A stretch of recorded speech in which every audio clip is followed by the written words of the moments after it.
Horrifying details emerge about the Islamist terror attack at the Kenyan Mall, and I wish I could tell you it was over.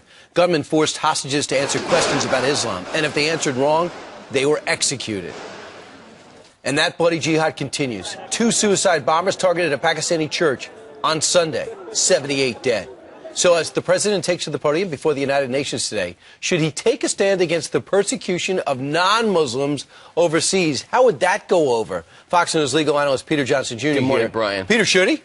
Oh, absolutely. It's a huge unstated problem in the world, especially persecution of Christians that we've seen in this church bombing and in Kenya. In Syria and in Iraq. Well, you look at Syria, you look at Iraq, you look at Egypt, you look at Iran, you look at Afghanistan, you look at many countries in the Mideast. There is a persecution of Christians and a persecution of Jews.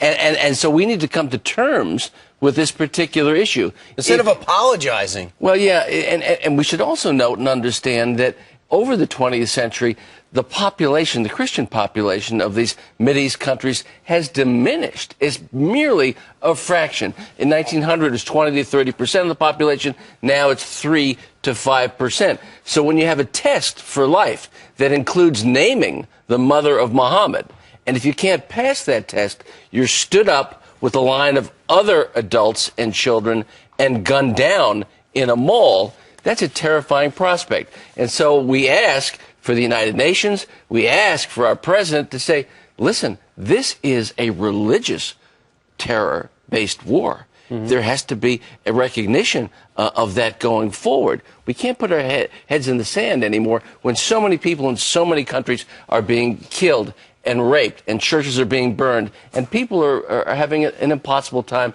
practicing their faith. I understand the president will be speaking at 10 o'clock today. Yes. That would be a perfect opportunity to bring something like this up.